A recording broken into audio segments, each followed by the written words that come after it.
Hello everybody, welcome back for another video. Hope you're all doing well and that you're all having an incredible day. A lot of stuff to talk about, so without further ado, let's jump right into it. The Financial Integrity Network, or the FIN, a Washington DC based advisory firm, has urged the United States Congress to regulate firms in the cryptocurrency sector under the Bank Secrecy Act, or the BSA. In a copy of the FIN testimony, published ahead of his hearing on the 3rd of September, FIN recommended that virtual assistant service providers, or VASPs, should be regulated based on a particular service or services that they provide, with emphasis on promoting system-wide governance. FIN's Vice President for Product Services and Development, David Murray, noted that some VASPs are currently regulated as money transmitted under the BSA, while others are not regulated at all. He continued by saying, and I do quote, "Even for those VASPs currently regulated as money transmitters, the regulations are insufficient to protect virtual assets from exploitation," end quote. Murray admitted that imposing the recommended regulations on people and entities would almost certainly make it difficult for some existing implementations of blockchain-based payments to continue operating as they do today. However, Murray stated that it is not the purpose of the BSA or global financial transparency regime to enable or accommodate all manner of financial products and services. I don't know where to actually begin. Hold on one second. Perfect. And I'll actually even try to move backwards. What we've seen over the last couple of months, in my opinion, what I have been seeing over the last couple of months, as I have been going through the cryptocurrency news for a number of years now, is a bit of an uptick in what regulators and people who make laws and rules, or who advise other people how to make laws and rules, we're seeing a rather odd uptick in the exact way that they're discussing that things need to be regulated within the cryptocurrency community. Even just the idea that what they're recommending would not have, or rather would stop certain activities or implementations of blockchain payments to stop working as they currently do today, which they have no problem with, lets me know exactly what they probably, how do I say this in the nicest way? They don't care, and I think we've seen a lot of things happening over the last couple of months, in particular, as prices have begun to rise once again, because once again, government leaders and regulators and people who were talking about making rules and rulings and laws for cryptocurrencies in 2018, they thought that the cryptocurrency markets were going to die, and therefore, they did not have to give any type of regulation. So what we're seeing now, in my opinion, here's a bit of exactly kind of what I'm talking about. For those of you who are not looking at the screen, it's the actual PDF of the discussion that was actually going on. And it says, human trafficking and its intersection with the financial system. It said it in other articles that I had been reading before, but the major rundown as to why a large part of the cryptocurrency sector, or all of it, why they believe it needs to be regulated, is because of human trafficking, because cryptocurrencies are only used for human trafficking. Remember before, when we had, I think it was more so in 2017, and even more so, it was a huge part of 2018 as well. Once again, we had a huge amount of negative news as to why cryptocurrency should be regulated or banned, as prices were going up, and the moment prices started falling back down, nothing. Almost nothing. So as prices are going back up, it seems a little odd that once again that they decide to kind of talk about this once again. Anyway, the things that we had spoken about the cryptocurrency space, or the networks, or the blah blah blah blah blah, was that pretty much that it was only for drug users, it was for ladies of the night, if you get my drift. It was every single possible thing under the sun that is deemed illegal in most countries around the world. And what we've seen before, and thank goodness that we've actually had these, is that a lot of other analysts have come forward and said, no, we know for a fact that it's actually the US dollar that's being used for this the most, that most criminals, air quotes, as they were around the world, still use or prefer to use the US dollar because it's not attached to a system. When you use paper, when you use cash, there's no one to be able to track you because it's paper. The point is, I was actually shocked, and then I guess I kind of came back down to earth when I realized exactly what this all pretty much comes for. The idea isn't, you'll see as well as we're going through the rest of the video, I feel like we've entered, I think, the beginning of what will be the final regulations for the cryptocurrency space, simply because, I'll even narrow it down more so just to the United States. And I say that because we received regulations from the UK, I believe Germany, I believe France, I think Italy, Portugal, a number of Asian countries, not so much in South America or in Africa, at least at the moment, but other countries around the world have given their taxation documents, what this is, how it works, what you can and can't use it for, if it has to be taxed, if it has to be so-and-so. But we haven't really gotten this from the United States. And the fact that we've seen a huge uptick in the amount of articles like this, talking about that this should be done with crypto, this should be done to crypto, this should not be done, this should definitely take place. It feels like that there is a draft. This is my opinion. Once again, I feel like there's a draft of something that has been going around that only a few people have read. And therefore, they're all taking their time to sit in front of Congress or the Senate to say, well, I think this should happen. Once again, what I think is that something has been passed around and people are trying to make sure that their words get written into the actual finalized version of the documents, because it seems a little bit weird that all of this stuff is happening. Or, you know what? It could also simply be that because other countries have finally started to do this or finally gave us their cryptocurrency rules, regulations, laws, that the U.S. is everyone's trying to, that's a bad analogy, I almost said something weird. Everyone's trying to make sure that their voice is heard in this as well. But never forget, while we may have some allies around the world in the form of politicians, there are still going to be a number of other people who do not care about the cryptocurrency space, who want the cryptocurrency space to disappear, to simply implode, to not work, or to simply, as we've seen before in the past, to scare the public. If you can scare people enough and say that it's being used for this, that this will happen to your friends and your family or to your children or to so-and-so and so, or they'll be addicted to things that are legal within your country simply because of cryptocurrencies, then this kind of instills fear into the hearts of people. But thus far, we've been doing pretty well. People have not been mindlessly afraid of cryptocurrencies because of what their governments have said. Anyway, to move on from this topic, the main discussion about cryptocurrencies and regulating the space had to do with human trafficking. And also, this is why we keep seeing, it's so weird. I was listening to a podcast and they were talking about how banks make sure to use certain things, or rather, they'll make sure to say that things should be regulated under the same systems that they were regulated under because it's only fair. But it doesn't make a lot of sense because you can't regulate, you can regulate Bitcoin to the moon and back, but Bitcoin doesn't actually care. The protocol itself won't halt and go, oh gosh, I've been regulated, I gotta stop. It's going to continue. People around the world already don't care what their governments are saying. So when it comes down to it, things that are being mentioned are that Bitcoin and anything blockchain that has money or things of value flowing through it should be regulated the same exact way that things were regulated before. And this pretty much comes down to the fact that it should then go through the necessary channels that we had before, which are channels that have existed for a very long time, that are crumbling, that are archaic. However, I thought this was fascinatingly odd. And without further ado, let's move on. Next up, cryptocurrency custody provider known as Legacy Trust is launching one of the first digital assets-based pension plans. The Hong Kong licensed firm announced on Wednesday that the scheme will be on offer to both employees of participating firms and the self-employed, and will offer an underlying portfolio that includes cryptos as well as fiat currencies. It's also expected to appeal to crypto investors. Legacy Trust CEO said, and I do quote, "We envision that this will appeal to businesses who are active in the digital asset space and who want to offer additional benefits to their employees to retain talent and recognize achievement. What better way to drive employee loyalty while allowing valuable staff to participate in the growth of the company and the digital asset space," end quote. Without reading any further, one of my favorite topics is retirement, and I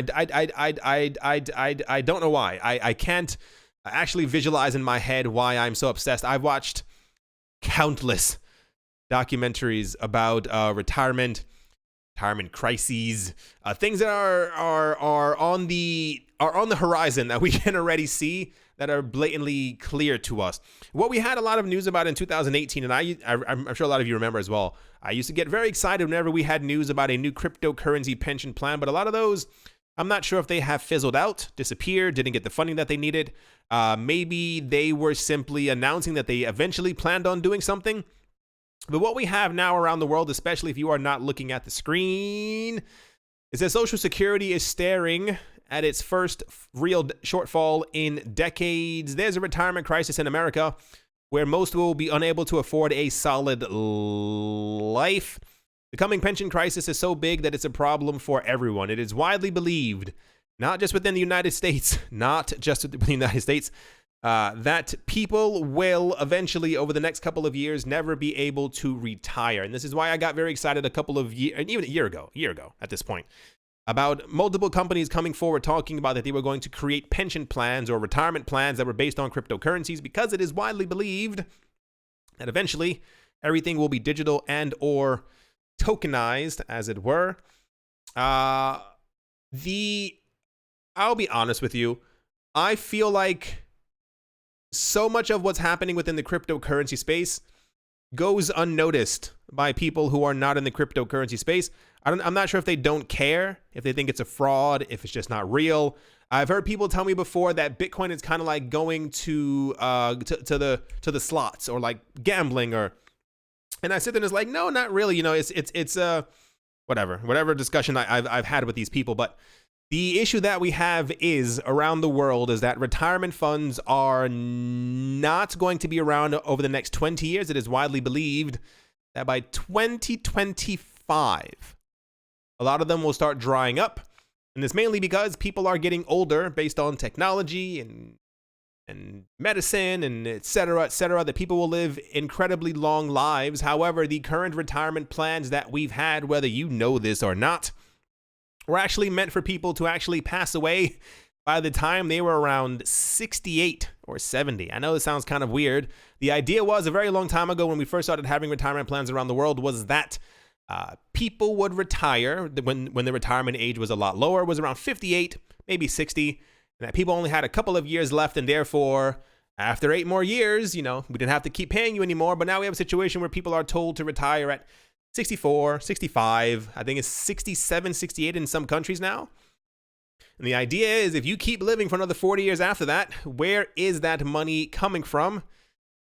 It's going to be a very fascinating thing, because I feel like a lot of hedge funds, especially since we've seen the news about hedge funds who have been acquiring a large amount of cryptocurrencies and even Bitcoin, I think they're acquiring it for themselves, obviously, to make sure that they stay ahead of the curve before anything really gets completely crazy. But the problem is that I don't know. It's very odd. I'm always conflicted within the cryptocurrency space, because it's very clear, at least to me, that the people who are holding cryptocurrencies are going to benefit greatly.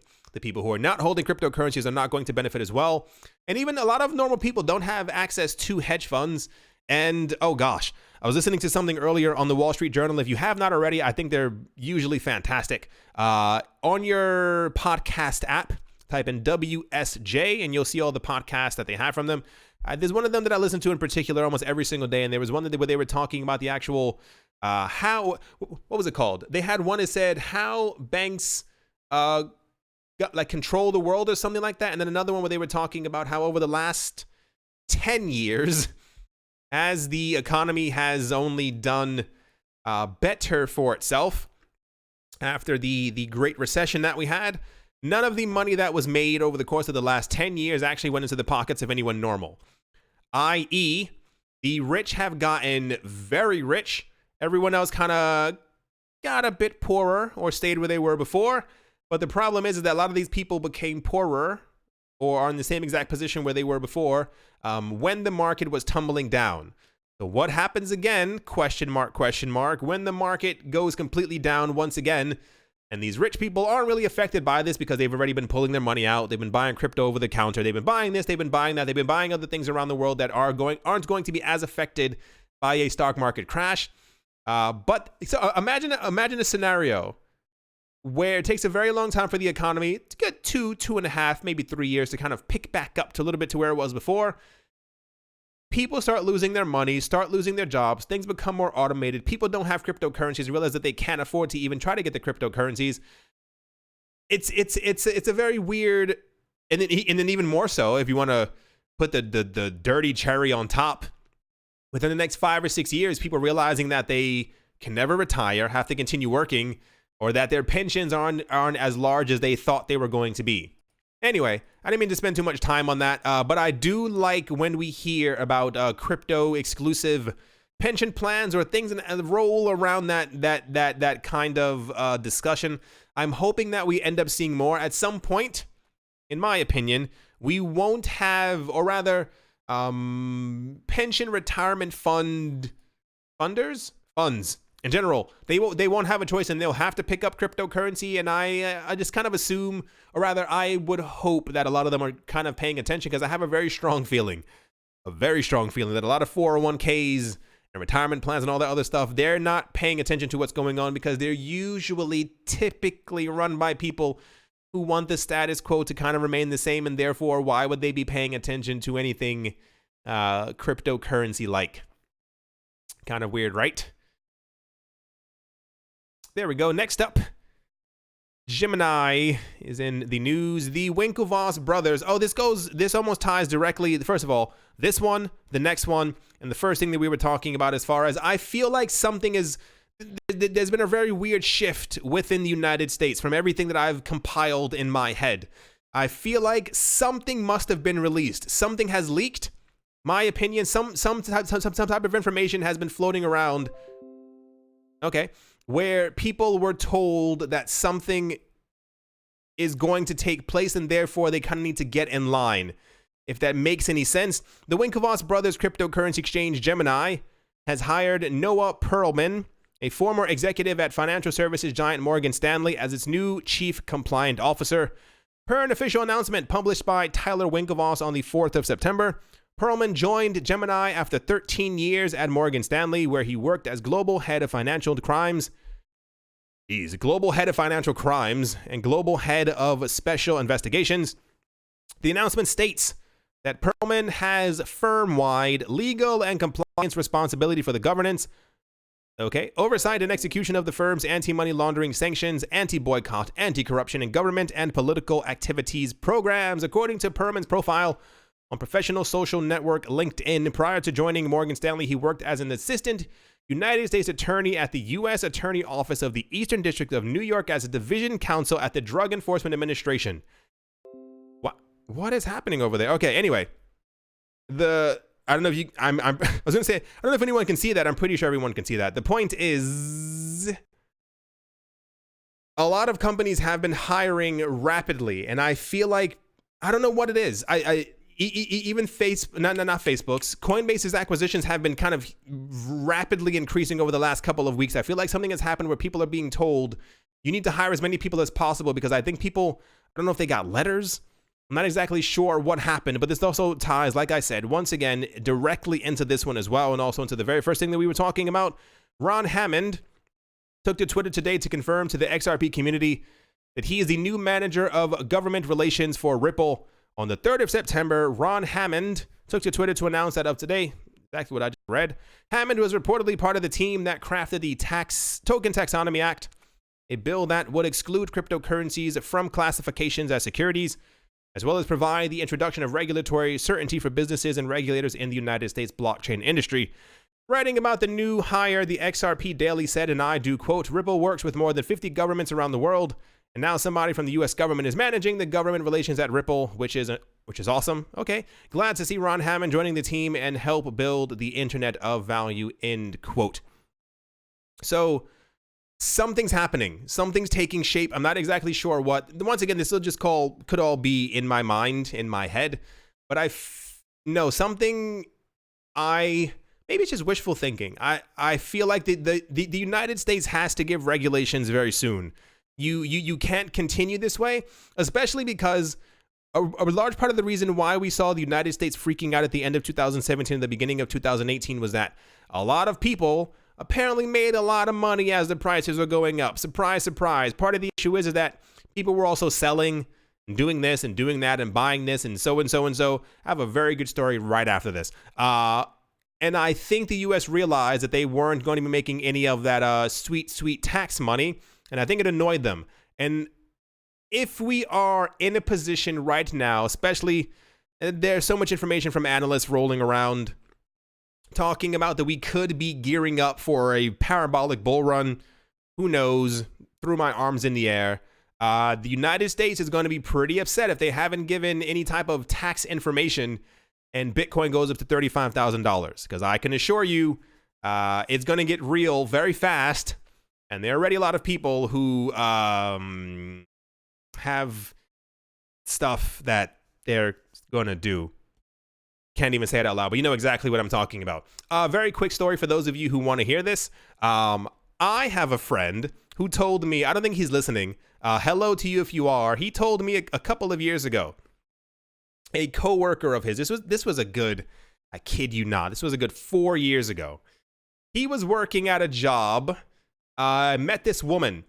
And at some point, you know, she was talking about the stuff that her and her husband had bought and they had got and so blah, blah, blah, blah, blah. He didn't really pay a lot of attention to it. About 2 years after that, it's around 2017, he said at the end of the year, somebody was talking about Bitcoin. They were talking about this, they were talking about that. And she kind of slides over and goes, what are you guys talking about? And they go, yeah, we just saw that Bitcoin just went over, $9,000. And apparently her eyes popped out of her skull. The next day, she didn't show up at work. My friend said she was gone for about a good 4, 5, 6 days. Just didn't appear. At some point, my friend got in contact with her and was like, "Hey, where'd you go?" Apparently, years ago, her and her husband had been mining Bitcoin, buying Bitcoin, and they had a huge, several thousand Bitcoin. By the time that the price had gone up several, I think it was around 9,000 at this point, her and her husband apparently went on a shopping spree. And at some point also, they found out that they could get it was like Amazon gift cards. I forgot exactly what it was. It was some really weird thing that they had figured out that they could sell their Bitcoin for to get these things.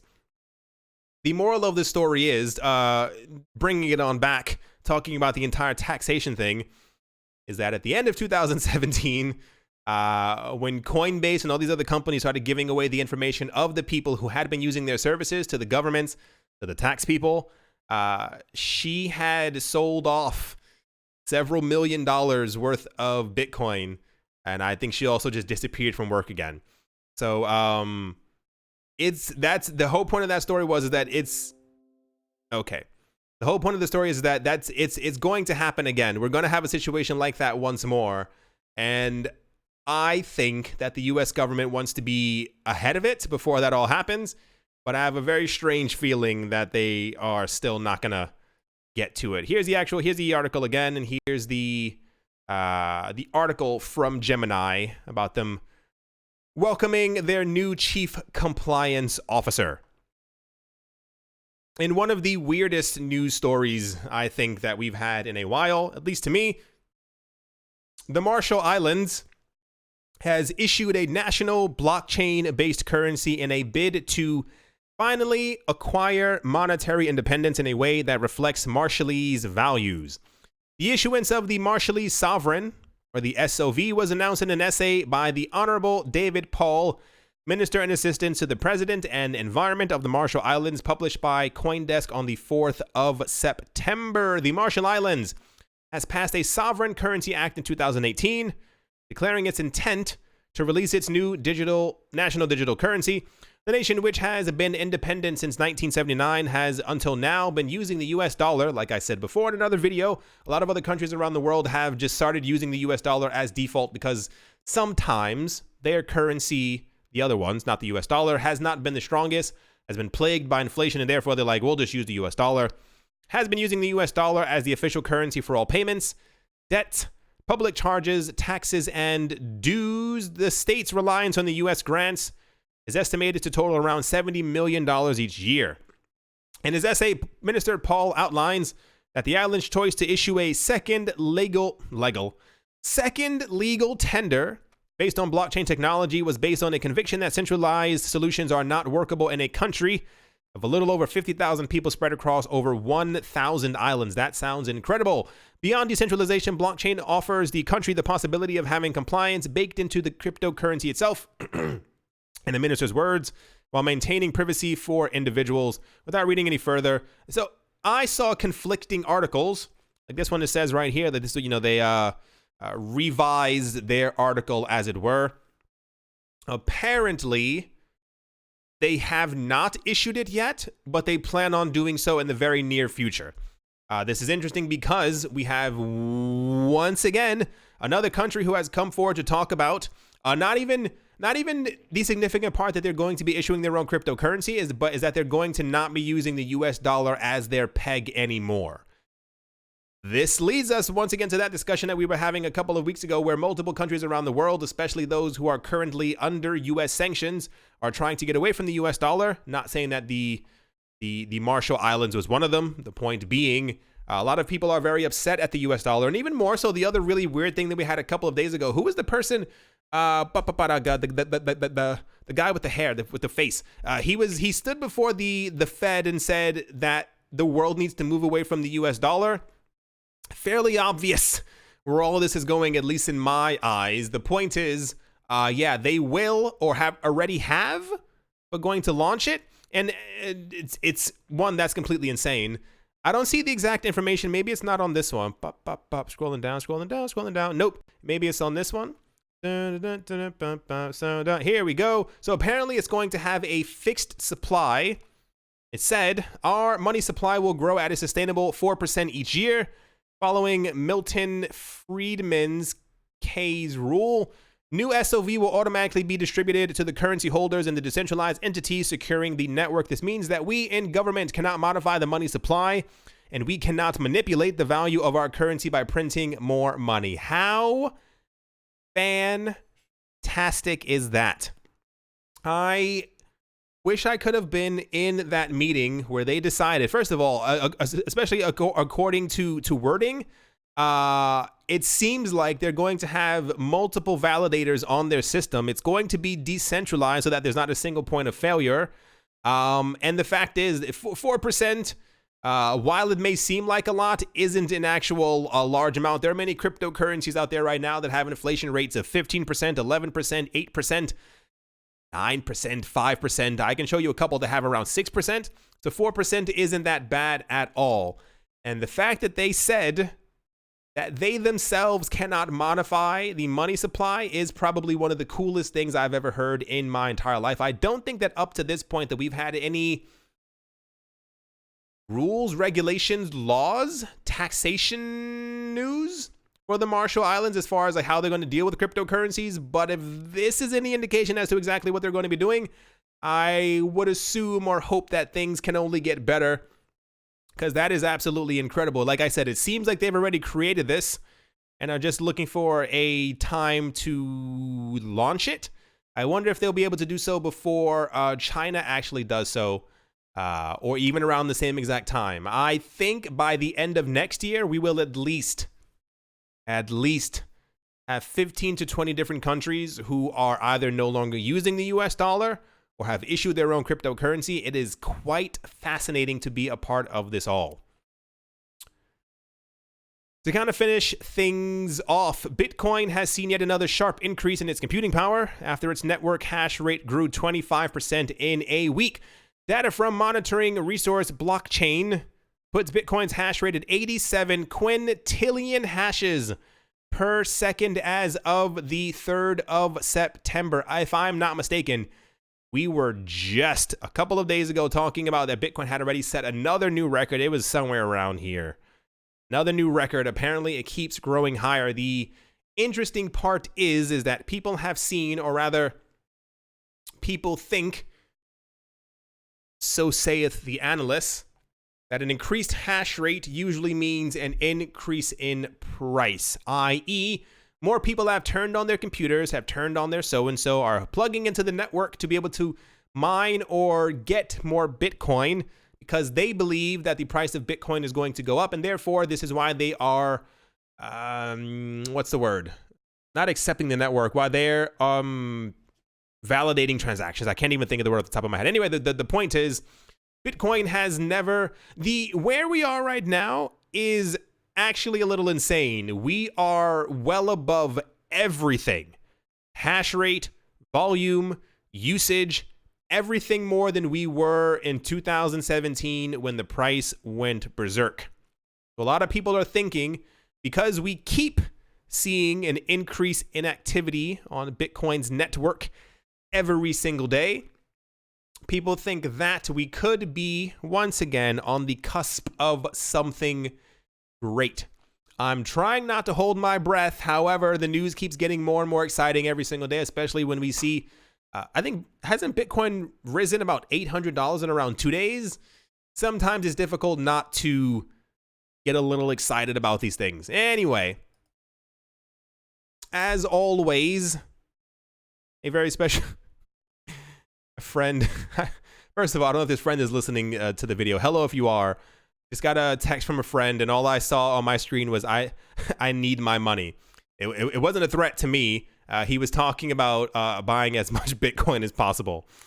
Anyway, as a very special thank you, which is funny, special thank you to my Patreon supporters, Professor Wally from Gunbot University, Adam Graysick, Mohair Maroney, Master Ventures in Thailand, Brady Niels, Woody and Daisy, Triple M and J, Jared Schneider, Wise Night Owl, 242 to the World, Crypto Joe, Bankroll Network, Adobo, Milweezy, JR, Mechanic, Strange, Radio Central, Crypto Artist, Cold D3D, Cryptopolis, Nicholas, Run Earth, One Piece, One Love, Damien, Setsuna, Nick Kanaya, Richie Rich III, Vlad the Impaler, Crypto and Beer Shipmate, Paxis, Nick Mangialavori, Anthony Charles, Jim Gardner, Jeremy Fox, Minting Coins, Miller hits chest every day, and Kyle skips leg day, and yes to crypto. Thank you all very, very much for your support at the moment.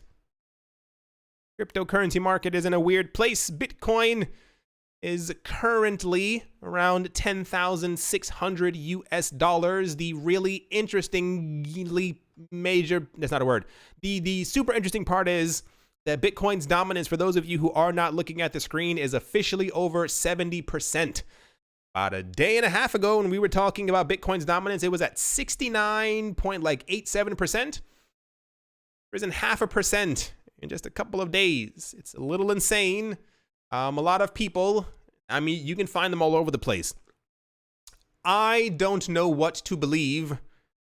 A lot of people think that Bitcoin's dominance rising as such may be a very large indicator that we are either A, at the beginning of what could be a parabolic move, B, a situation where Bitcoin continues to have more dominance and altcoins, Satoshi-wise, continue to fall, or C, a situation where Bitcoin's dominance continues to rise, Bitcoin's price continues to rise, and altcoins don't have a slice of the pie at the party.